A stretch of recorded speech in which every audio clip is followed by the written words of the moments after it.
कराची में street crime की बढ़ती वारदातों पर बात करने के लिए हमारे साथ मौजूद हैं चीफ CPLC अहमद चुनाय साहब। अच्छा, आप बता सकते हैं कि अभी कराची में स्ट्रीट क्राइम का रेशो क्या चल रहा है? देखिए, इसमें तो मुख्तलिफ चीज़ें हैं। अगर आप गाड़ियाँ ले लें तो 12-13 गाड़ियाँ जो हैं वो रोज़ाना लिफ्ट होती हैं। मोटरसाइकिल्स ले लें तो 50 के करीब मोटरसाइकिल रोज़ाना लिफ्ट होती हैं। अगर आप सेल फ़ोन की कंप्लेंट ले लें तो हम समझते हैं कि 100 के करीब लोग रिपोर्ट करते हैं, जो रिपोर्टिंग का 10% भी नहीं है। तो काफ़ी बड़ी तादाद में कराची में जो है वो मोबाइल जो है वो स्नैच होते हैं और ये इस तरह से चलता है। अच्छा, देखने में ये आता है कि शहरी लुट जाते हैं लेकिन वो FIR दर्ज कराने से डरते हैं, इसकी क्या वजह है? लॉ इन्फोर्समेंट एजेंसीज़ में कॉन्फिडेंस ना होना, ये सबसे बड़ी वजह है। दूसरा, लोग अपने तौर पे भी सुस्ती करते हैं कि कौन थाने जाएगा, कौन इतना बड़ा जो है वो अपना टाइम ज़ाया करेगा। अच्छा, आपके नॉलेज में ये है कि कराची में अब स्ट्रीट क्राइम पहले से ज़्यादा बढ़ता जा रहा है, इसकी क्या वजह है? मतलब पुलिस की सरपरस्ती वगैरह हासिल है? कानून नाफिज करने वाले इदारों को? इसकी वजह बताऊँ। आजकल जो हम स्ट्रीट क्राइम बढ़ता हुआ देख रहे हैं उसकी बड़ी वजह यह है कि रमज़ान का महीना है और हिस्टोरिकली आप पिछले 10 साल का रिकॉर्ड लें, जब भी रमज़ान का महीना आया है क्राइम रेट जो है वो छूट कर जाता है। और उसकी वजह ये होती है कि मुख्तलिफ़ किस्म के क्रिमिनल गैंग जो हैं वो इंटीरियर से भी विद इन दिस सिटी भी जो है वो आ जाते हैं और वो इसको अपना ज़रिया माश समझते हैं और लोगों को जो है वो लूटते हैं। अच्छा, डेली ये खबरें तो मिलती हैं कि इस इलाके में ये जराइम हो गया, यहाँ ये शहरी लूट गया, लेकिन कभी ये खबर नहीं मिलती कि वो लूटने वाला शहरी, जो लूटने वाला क्रिमिनल है, वो पकड़ा गया हो। देखें, ऐसी बात नहीं है, पकड़े भी ज़रूर जाते हैं, लेकिन अफसोस ये है कि जब ये पकड़े जाते हैं तो उसके बाद लैक ऑफ एविडेंस की बिना पे जो है वो छूट जाते हैं।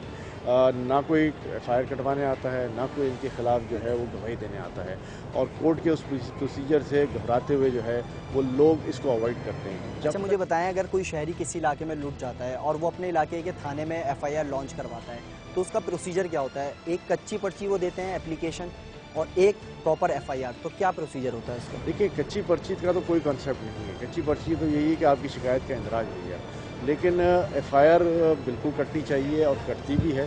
अगर शहरी इंसिस्ट करें कि नहीं जी मेरी FIR काटो, तो थाने वाला बाउंड है कि वो FIR काटे। हमारे पास यहाँ भी इंतज़ाम है कि अगर थाने वाला FIR ना काटे तो हमारे पास यहाँ PCC अफसर बैठा हुआ है और सेक्शन 154 में इसका स्टेटमेंट रिकॉर्ड करके वो FIR में कन्वर्ट हो जाता है। अच्छा, अभी एक छोटा सा वाक़या मैं बताऊं, मैंने अपने टीम मेंबर को हिडन कैमरा लगा के एक थाने भेजा जैक्सन मार्केट के। वहाँ इन्होंने कहा कि मेरा मोबाइल फ़ोन स्नैच हो गया और ये सारी चीज़ें, तो उन्होंने एक है ना पेपर पे जस्ट 2 लाइनें लिखी। उसके बाद इन्होंने कहा कि इसकी फ़ोटोस्टेट करवा के लेके आएँ, फिर हम इस पर स्टैम्प लगा के आपको दे देंगे। वो पक्की FIR क्यों नहीं काटते? क्योंकि वो जो एप्लीकेशन होती है वो तो ऑन रिकॉर्ड नहीं होती ना, वो तो रद्दी का टुकड़ा है, वो तो गायब हो जाता है। नहीं, उस पर हम शहरियों को चाहिए कि रोज़नामचे का कम अज़ कम इंदराज करा लें और रोज़नामचे के इंदराज में थाने का जो रोज़नामचा है उसमें वो रिकॉर्ड पे आ जाता है और वो फिर डेटा में शुमार होता है।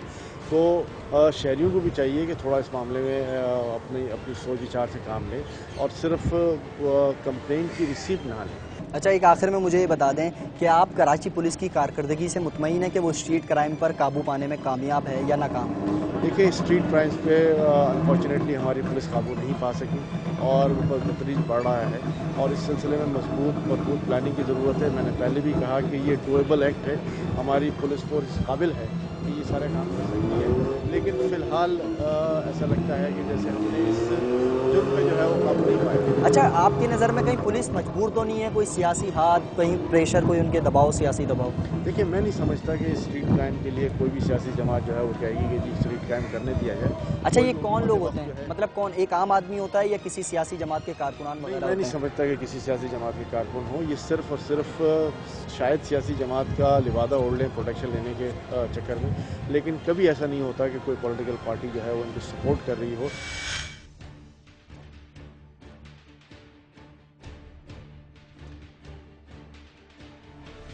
नाज़रीन, आज हमने स्ट्रीट क्राइम की बढ़ती वारदातों पर सुनी आवाम की पुकार और किया इंतजामिया को खबरदार। अगर आपके इलाके में कोई मसले मसाइल हैं तो आप हमें लिख सकते हैं kr@dawnnews.tv पर। इसके अलावा अगर आप फेसबुक पर हमारा ग्रुप ज्वाइन करना चाहें तो कर सकते हैं, खबरदार के नाम से ये ग्रुप मौजूद है। आज के इस एपिसोड से दीजिए अपने मेज़बान अदील हसन को इजाज़त। आइंदा फिर हाजिर होंगे किसी और इशू के साथ और करेंगे खबरदार।